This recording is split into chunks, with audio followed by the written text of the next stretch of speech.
music does that. It'll like overcorrect, and I think the overcorrection is what makes each music age beautiful. Yeah, and I think there's also like sophistication in simplicity, right? Like there's just like you listen to something that's very basic, like a lot of Deftones songs are very simple. And you're like, okay, absolutely, but it sounds perfect. Yep. Like if they made it faster and more mathy, like I would just think it's annoying.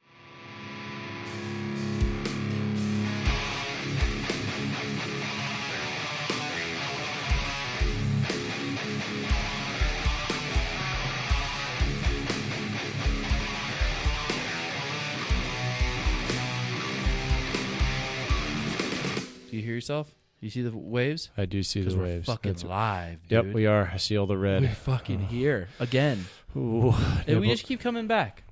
You know? Yep. We're like the 80s and herpes. Yeah, and Creed. Creed's coming back. Dude, and something about Creed, listen to this, okay? I don't know if you're a sports guy, but Creed started going to the Texas Rangers like World Series appearances. Did you even know the World Series was going on?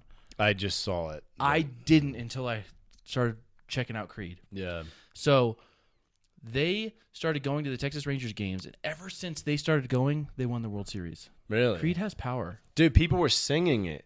Is that what I saw in the crowd? Dude, I'm telling you. That must have been it. They're a national treasure. They are, yeah. You know? I mean, dude. Scott Stapp, icon. I think he needs to be on the Walk of Fame. No, Mount Rushmore. Yeah, dude. Scott, take me higher. I dare you, baby. Human Clay, the worst album artwork I've ever seen in my life. That's funny. That was my brother's first album that he bought himself. Really? Yeah, I think I got It's that weird. I think I got figurine. Shaggy when I was. I think mine was Shaggy. He's still alive, right? Shaggy. I hope so. Wish him nothing but the best. Yeah. You're my angel. Dude, You're my darling. Yeah. That's funny. Yeah. Creed they disbanded, right? And then then it was just called Scott Stapp. Oh, really? Yeah. But I think they just played Creed songs. It was just called Scott Stapp. Without any of the original members. Yeah. Mark Tremonti went on to do Alter Bridge with Miles Kennedy. But Scott Stapp did like the Justin Timberlake thing where he's like, I'll just be Justin Timberlake. And then the thing that didn't work out is people were like, fuck you. Yeah.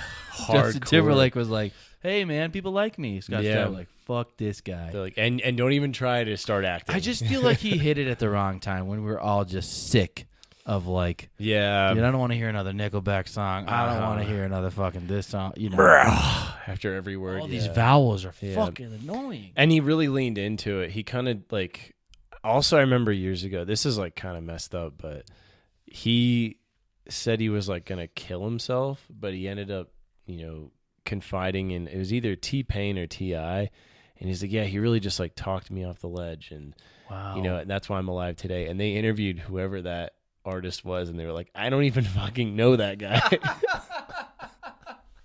Was it more of like his music really kept me from doing it? Yeah, it was just like it almost. It was like, could you imagine T-Pain in his little top hat being I was like, auto-tune? I don't fucking know that guy. Yeah, it's just such like a real like Scott Stapp story. Well, that was a sweet intro. Welcome back to the Face Splitter podcast. We're glad to have you here. Matt and I are here in the Colorado Springs, enjoying a few brewskis here. And it's starting to get cold outside, right? It is very, very cold. Yeah, I hate it. Well, I mean, hey, it's less work. You for the love cold plunge. it. I love it. I'm a cold dude. If I could freeze, if I could live in a place where I could freeze every day, I'm good. I don't like the sun. I don't like the beach. What about when you're inside? I mean, yeah, I want it to be cold outside. Okay. And then be cozy inside. But, I mean, inside I want it to be like 65 degrees, 64 degrees. That's so cold. Yeah, I know. Okay, I was about to call you a fucking poser. If you're like, oh, I like when it's 80 inside and it's 20 outside. No. Like, okay. We'll stay with my wife's parents, like when we visit, like when we would come visit to Colorado Springs. Yeah. And, I mean, they jack it up to like 72. And I'm sitting there. That's warm, yeah. I'm dying. 69 is like, but it's, even that's warm. Yeah. But, so what's new? Tell me what's new. Dude, what is new since I saw you last? Went to a show. Oh, yeah. Tell me about Wolves in the Throne Room. Saw Wolves in the Throne Room with Gareya or Gadia. I forget. They're from Portugal. Black Braid was there too, right? Black Braid, which is nuts. And this the early opener was this band called Hoaxed. Yeah. Yeah, we should tag them because they were good. Really? I don't know like how popular they were, but they were good. Yeah, it was a Okay. 3-piece girl band. Really? All of them females? Yep. Wow. Yeah, and they were good. They're so good. They weren't hardcore, were they? No, man, I don't even really know how to describe their music. Just very like Very just cool. jumpy. Yeah, Hoaxed. they're good. Yeah, I'll check them out. My buddy Josh was there. I think you saw him. he saw me. yeah. I don't know who he is. Okay. He was like, I saw him and I knew who he was, and I just didn't say hi. And he's like, it's really bothering me because I saw him in Denver a couple days ago. Yeah, And we got lunch, and he's just telling me because he's permanent ephemera photography on Instagram. Dude, he's literally like canvassing Denver and taking pictures of like, dude, he's photographing like every band you could think of. Was he at the show taking photos? Yeah, he was there. He press pass and everything. Wow, that's cool. He did the first 3 on all the bands, I guess. But he said he showed me pictures of Black Braid, and it was impressive, man. Yeah, like not only shots he got, but what he said about the bands is like that was a very stacked, very good show. What? Yeah, did he have a favorite? Yeah, I didn't ask him. Yeah. He had a lot of good things to say about Black Braid, man. And yeah, I think his best photos are from Black Braid, yeah. honestly. But they had a lot of good ambiance. Yeah, Gray was nuts. It almost made you uncomfortable. What do you mean? Just the way they're like, because they wear these masks, right? Oh, and, yeah, that's what he was saying. And the way that like the vocalist like contorts while he's singing, he's like scratching at his. It was odd. Whoa. It was really odd, but it was like they were so good. You have to watch it. You're like, yeah, what's it going was on? like even I took my friend AJ, and he knows so much about like black. That's the black metal guy. Yeah, and even he was like, that was one of the most insane acts I've ever seen, and it was just them. There was like no like. It wasn't a light show or anything. That's what was kind of nuts about it. Wow, so them. they did all that with just like no like pyrotechnics, Yeah. light show. That's pretty impressive. And then after they just like I saw them out by the bar and they were just talking to everybody. They were super cool. I think the one dude's girlfriend, like they actually had her playing. She was playing guitar. Really? Yeah. So well, dude, my buddy Josh was also telling me about, and I don't know if you know anything about this, but Denver. Apparently, Denver, there's like a growing freaking scene of female hardcore bands, or at least female-fronted hardcore bands. That's I've cool. never heard one. I've not either. So might be something to check out. He told me, dude, he listed off at least like a handful, and I was like, dang, that's cool. really happening. So, props to females going into like a line of work that would necessarily like. I feel like hardcore for years has defined itself as being Heavily male fronted. I wouldn't say like masculinity, but like what it takes to make that sound does require some masculinity. Sure, You yeah. know? Or at least that's the preconceived notion, right? Yeah, right. And Exactly. then you have like Courtney LaPlante from Spirit Box, True, right? And before true. that, it was like I Wrestled a Bear Once, and that's her too. Man, I remember that. She That's was in true. that band, Oh so. man, good point. Wrestled Bear once. I saw them live with I think I saw them live with As I Lay Dying, like way back in the day, with Horse the Band. Horse the Band, yeah. I don't know any of the like famous female ones, but I mean, Courtney LaPlante is like. I mean, she makes that band, right? Yeah. Otherwise, Well, like, yeah. I mean, they're not like a horrible band, but they're No. you know, their instrumentals are, you know, Yep.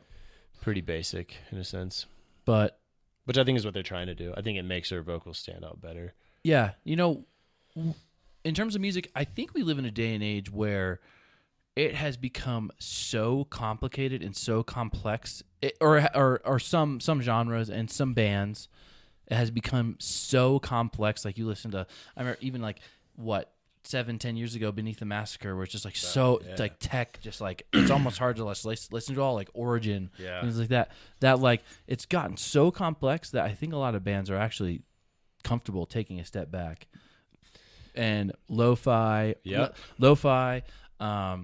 drawn out notes, letting it ring, even going a little softer, and finding that balance of heavy versus easy on the ears meets harmony, and like a balance, because I feel like music does that. It'll like overcorrect, and I think the overcorrection is what makes each music age beautiful. Yeah, and I think there's also like sophistication in simplicity, right? Like there's just like you listen to something that's very basic, like a lot of Deftones songs are very simple. And you're like, okay, but it sounds perfect. Yep. Like if they made it faster and more mathy, like I would just think it's annoying. Yeah. And I mean, there's people that are just purists like that. They're like, oh, I only listen to things that have weird time signatures. And it's like, you can't just like shit. Yeah, right? you can't just, We like fucking Creed, you know? Right, Like it's easy stuff to listen to. But I also love chaos. Why would you lock yourself into something like that? You know you're fighting against like your primitive nature of liking other things. You really are. Like you are, because I mean, there's other, and I think that's why perpetually classic rock and like classic metal will always be perennial, because it's like it gets so complex. Yeah. Oh man, that Testament Timeless, riff though. is just so good. Yeah. It gets so complex.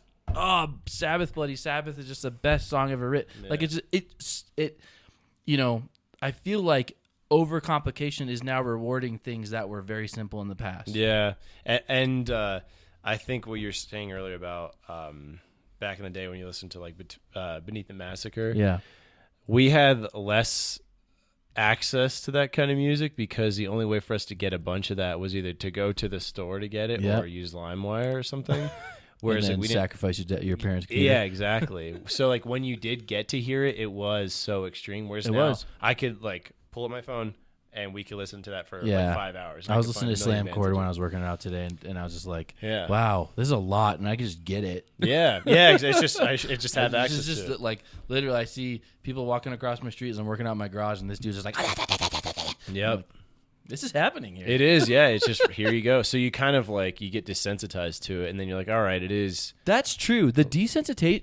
I think, honestly, with streaming, we are getting desensitized to. Is it desensitized, or are we getting building up a tolerance to good music? It's tough, right? I think it's both of those. Yeah. But whatever the word is, I think we are getting. I think streaming is Let me back up. Streaming has taken the hard work out of getting to discover music. Yeah. Right? For sure. It was tough back in the day. And, when you heard a song like through anybody or anything, you're like, how can I get that song? Oh, well, that dude has that file. That means I'm going to have to download it, or I'm going to have to find out how to get it, or I'm just going to have to go to the show. I'm going to have to go to independent records, buy the tickets by hand, and then go check them out. And then I'm going to see all these other bands that I think I don't like, but then I end up liking. It's like a thing.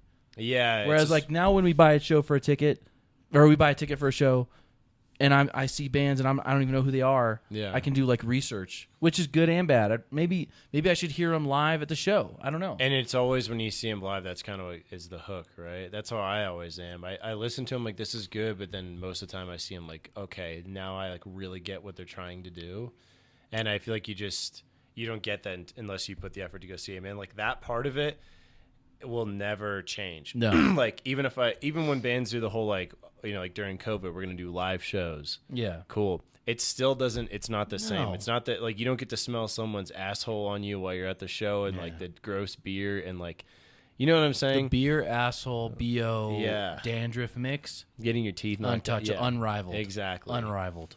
Sometimes the shitty acoustics, everything in this, but yeah, like when you're younger, like for me. I listened to I got into Parkway Drive, and I remember all of my friends, and like I just remember it was like a drug. I wanted to just give it to other people and watch them become addicted to it, because I'm like, this is like, if you like heavy music and you want to hear like some of the best screaming and the best breakdowns ever, everything on like they've ever done, Killing with a Smile, Horizons, those two albums still fucking good. You can still like go for a run and listen to Killing with a Smile, like the Siren song, and tell me you don't just do like the fastest sprint of your life, like that kind of stuff. It just.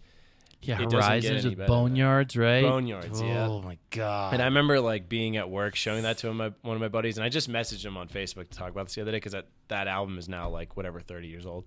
And I was like, dude, do you remember, like, when we were in your car at work, and I put that on, and it, like, blew your mind? Like, there's something about that. Mm-hmm. And maybe that might be why people love these reaction videos so much, is because it's kind of like watching your friend hear it for the first time. I guess that's what the purpose is. Like that Metal Bird dude who like, I find myself doing it. I'm like, why the fuck would I care what somebody else's reaction is to something? But maybe you just kind of like, it creates a conversation between you and somebody that you don't know, and you get to see like them listen to something and see like if their thoughts are the same. That Well, might and be also, like well, the yeah, and I mean, Achilles. I think, I'm definitely with you on that, and I think maybe coming from like an optimistic view of something like that is, I want to see them go through that happiness that I went through when I was exposed to that. Like, exactly. If I could see, because I want to relive that. Yeah. I can't ever relive it. Yeah. I mean, once in a while when, like, say Boneyards or Pressures comes on from Parkway Drive, and Yeah. it's like, oh my God, I haven't heard this song in forever. This is fucking heavy. yeah. You know? Or just like, this teleports me. But maybe if I see someone else have that, I'm like, wow, I can live vicariously through that. You know? Which there's value to that. There are so many You know? songs that I'm like, I wish I could hear this again for the first for time. the first that time. first time, it's like that it gave you chills. You're like, man, this is the coolest shit I've ever heard. Dude, when I heard "I Will Return" by Black Dahlia Murder, Yep. Yeah, 100%. couple songs, "Death Mass Divine," you name it. But yeah, I have some yeah. like hardcore Black Dahlia fans that would just like, they could talk their Dude. ears off. They'd be like, yeah, first time you heard this one and that riff, and it's I mean, and when you hear them live, you're like, how the fuck do they do this after Dude, smoking so much weed and drinking? I Like, know. get I don't know how they have it so tight, because Yeah. I've seen tons of bands that just aren't as tight Yeah. live, and when a band's tight, so I think the live experience, dude, when a band's tight, and then like this, like streaming and listening to something before you see a band does not do it justice. You have to see them live. Like, yeah. one that's good for the viewers and good for the listeners, but like also that's an opportunity for the bands to really sell. Yeah, Like, I agree. I don't want to as much as I don't want to attach like a business mindset to like bands. They are trying to make a living. Yeah. And I mean, that is an opportunity to sell, because you have people listening. Like, if you are profound enough, you will get that person that's like, Yeah. I don't care what anybody else around me thinks. These guys are fucking good. Yeah. You know? Yeah, and they're leaving their families for months and months at a time. Like, it is a business. Like, Some they of have to these people make are, money. dude. And a lot of times, for years, for a decade, they're not making shit, and they go home after a terrible tour. Oh yeah. Where they got booed off stage, and they go back to their job at a factory until like that one day they make it, or like that's real stories for people still. It is. And it's You have to sell your soul, dude. Yeah, I'm I'm sure it's tough for them now to like look at these people that we're showing on the internet, right? And it's Yeah. like, oh, this kid's got 500,000 followers, and he didn't have to leave his bedroom. Yeah, it's true. So can you get mad at him? Can you get mad at the girl that's And if selling you're pictures of her body? I mean, yeah, it's a business model, right? it is. And if you're savvy with that stuff, like people are good at the whole internet thing and making money online and stuff. Yeah. That everybody can do it now. I just think some people are good at that and some people aren't. It's just like anything. Is it another opportunity? Yeah, but it's like, the good bands rise to the top, cream of the crop, and they get the endorsements. Like, Yeah. it just happens. You just have to, and you have to research and do your time, I guess. You Yeah. know? But Big time. let's take a question. This one is from our great friend Leonardo Denti 123. Is Firefly Guitars a scam? All right. I don't know what these are. Okay. So Firefly Guitars are a budget brand. Okay. Let's say, let's equate it to like Harley Benton, or even like like all-in-one guitars, AIO. Mm-hmm. These budget brands that they don't necessarily cut corners, but they use quality materials. They don't use like they're also not paying for the name, right? You can get a lot of the same materials that you get on any other brand, but Firefly is like that. And what Firefly does is they make a bunch of guitars in batches, okay, and then they sell them all, and they sell out pretty fast, because you can get like these Gibson style 335s or 35s that are almost they make guitars that almost look like Dave Grohl's signature, like Gibson. Okay. And But they're crazy affordable. crazy affordable, like $200, $300. All right. But they sell out, and so the thing is, like, they sell out, and then they go a couple months without having them in stock, right? But why people think it's a scam is because on like other websites, when Firefly sells out on like AliExpress and stuff like that, I don't know whoever, but they're selling knockoffs of these budget guitars. Well, okay. So like, it's like you can buy a knockoff guitar of like a Gibson that's like quality, or you can get like, historically the lawsuit guitars that like Ibanez started off as a lawsuit company. Did you know that? Yeah, I remember we were talking about Yeah, that. they were making copies and then eventually got sued. And then they were like, "Fuck it, we'll make our own shit," which is even better. And now they're here. And There we go. Yeah. They are, in my opinion, the best metal guitar I've made. I don't really buy any other ones. But so what's happening is it a scam? Firefly guitars are not a scam. Someone is making copies of Firefly guitars and selling them on these shitty Chinese websites like Alibaba and stuff, and they're selling them at a premium, more expensive than Firefly would sell them. But they're available. But the thing is, you're getting these shitty guitars that are probably a standard bullshit production model that they make in any Chinese factory, and they're slapping a Firefly sticker on it. Okay. So those, it's not a scam. The Wish version of this cheaper guitar is the one that's a scam, maybe, but not the. And I was looking at Alibaba or AliExpress. They're more. Well, Alibaba's like a thing, right? Okay, yeah. I was looking at Alibaba, but they were more expensive than Firefly selling them. So it's like But don't worry, just buy Firefly guitars from the website or a legit seller. Don't buy it from an Express, an Amazon, nothing like that. Buy it from the source. Okay. You'll do yourself a favor.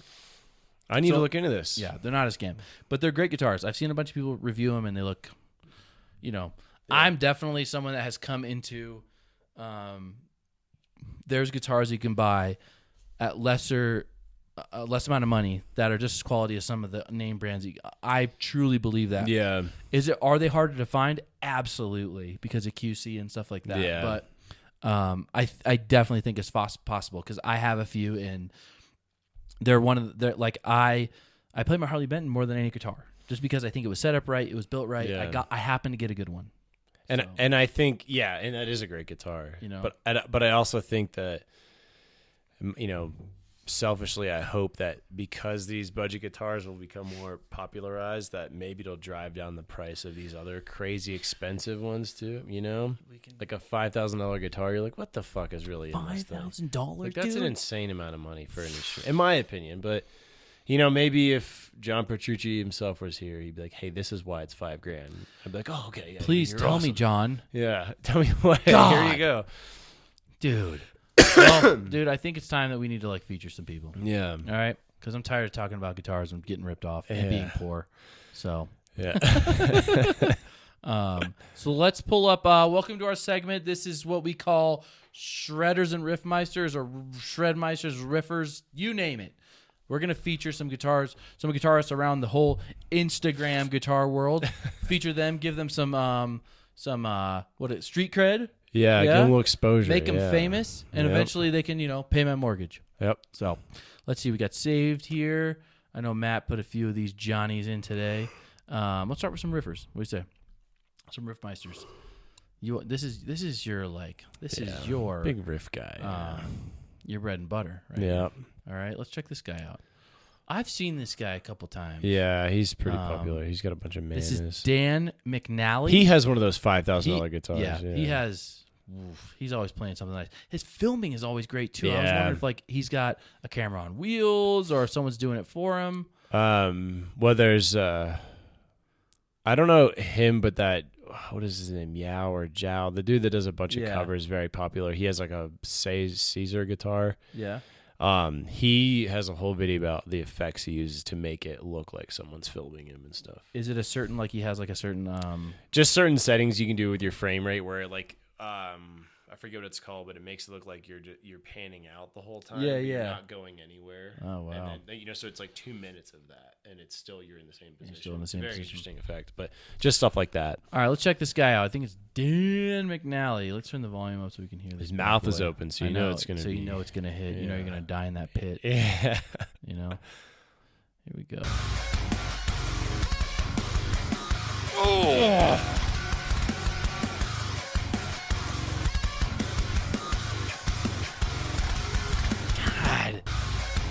Dude. Yeah, that's sick. It's a little dissonant With the harmonics, yeah. man. Oh, with the slides in there, dude? Woo!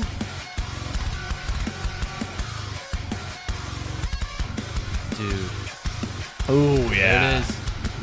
Dude, what I love about this day and age is we are using the entire fretboard, dude. Yep.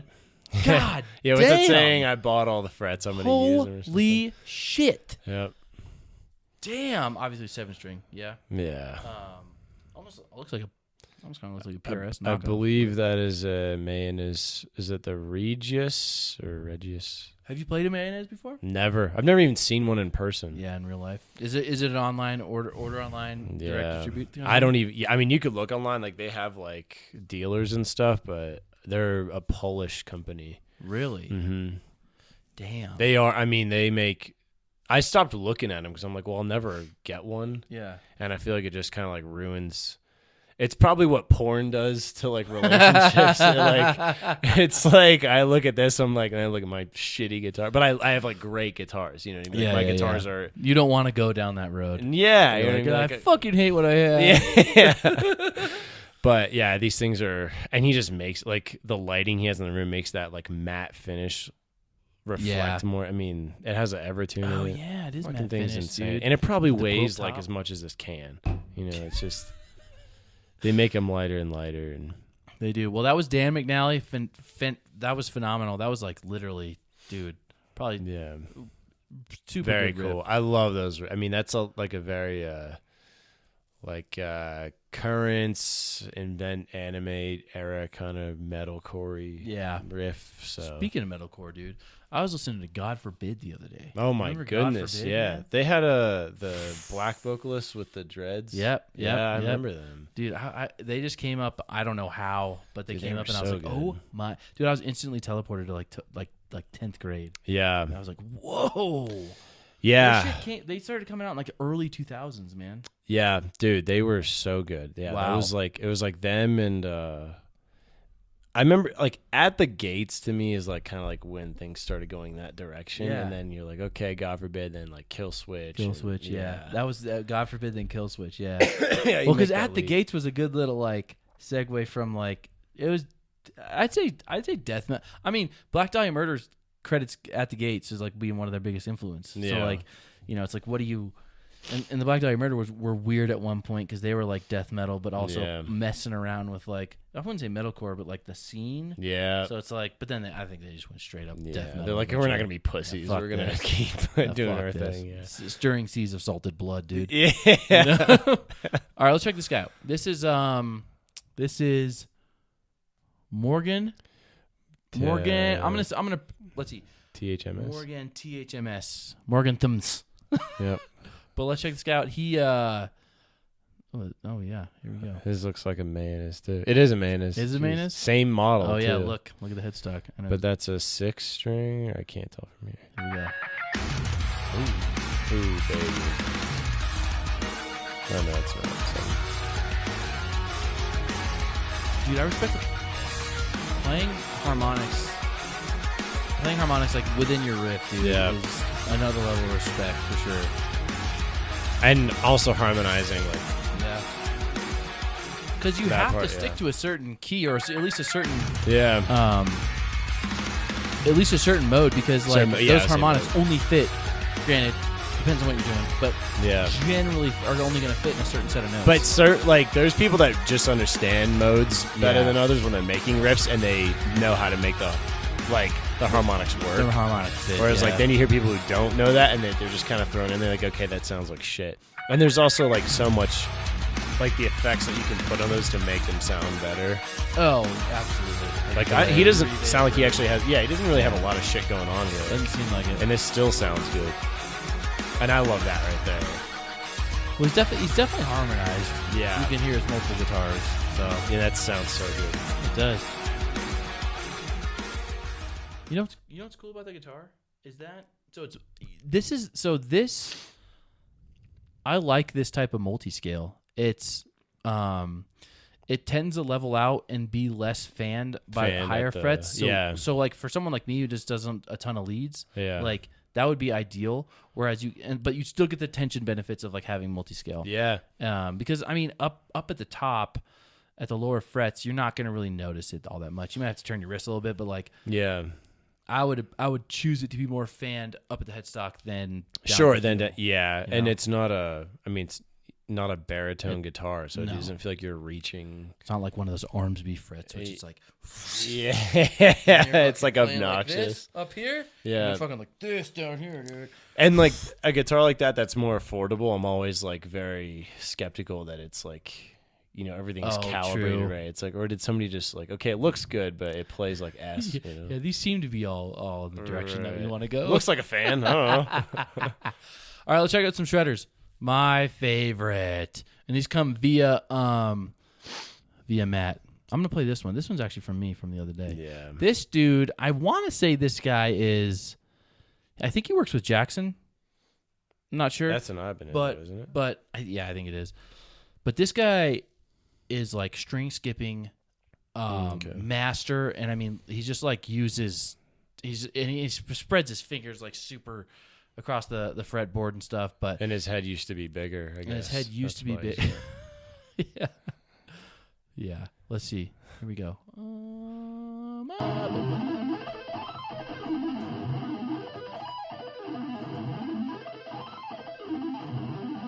I just think my fingers would be totally fucking. I feel like if you and I had to design a guitar, this would be it. It would be close to this for sure. Because it's got a trem, so fine, you win. But it's yellow, so I win. So you win. You Yellow like Xterra. More of I'm a the maple neck guys, and then maple fretboard guy. and it's a 7-string, so So that's you. Yeah. You're right. This is like us. yeah, This is like if our guitars fucked and had a baby. yeah. This is it. Hi. Maybe we can name him. This guy's name's Yo Onion. We'll name it Yo. baby. Hey, not a fan of that though. And I don't know how to do dive bombs or anything. I get excited when I hear any of that stuff. but Really? You're probably like crazy. That's like my thing. I love dive bombs. Like anytime I like watch West Hawk do them, I'm like, fuck. That's like my so fear of not having a trem. If like cool. Can't do not having a dive trem, bomb. I don't get to do any. But I mean, you could technically do it, I guess, but with a mean pinch harmonic. But then What do you think is cooler, if you could only do one or the other? This guy's very good, by the way. Yeah. I don't want to take away from that. you're good. And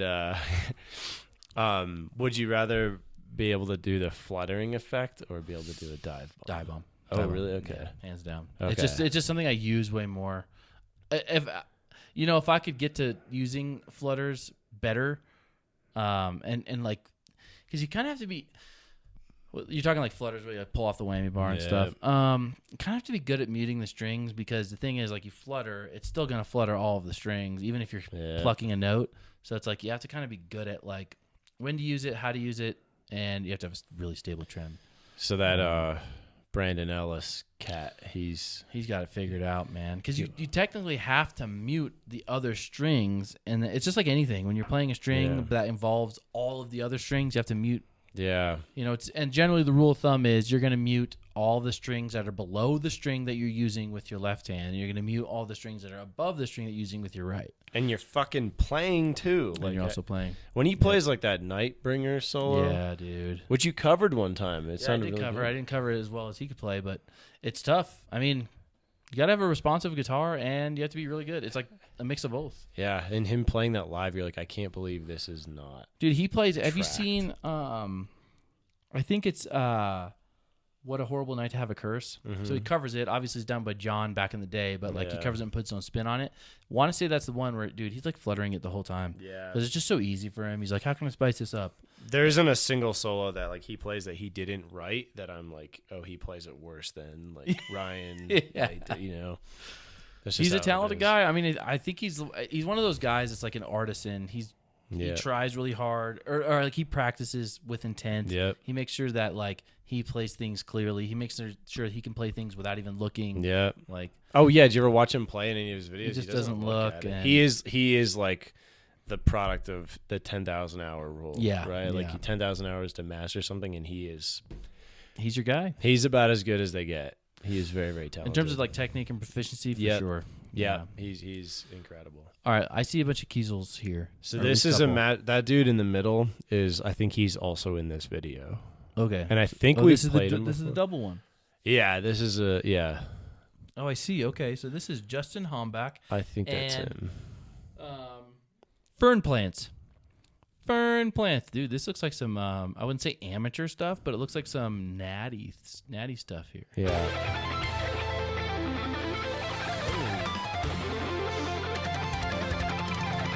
Jeez.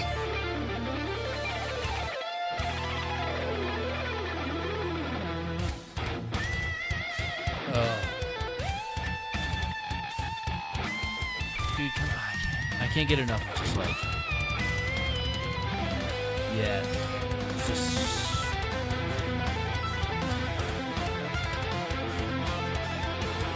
Wow. Yep.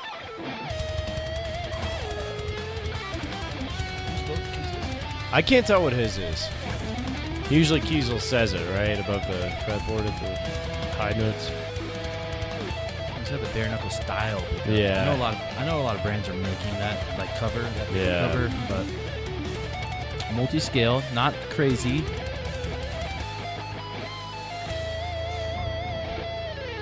We would love to know what guitar you play. Help us. I want to listen to this again. Wow.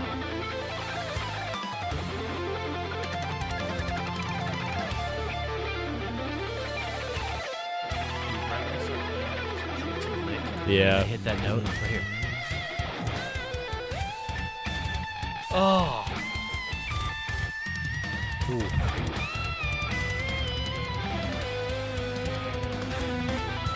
Right there. And all the synth stuff is like really making it come out.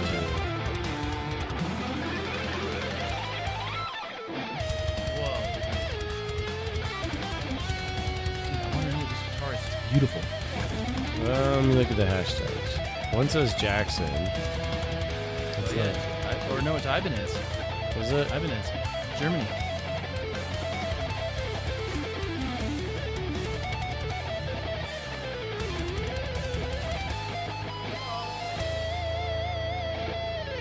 Yeah, I think it's a Kiesel and an Ibanez, dude. I don't know what model, but...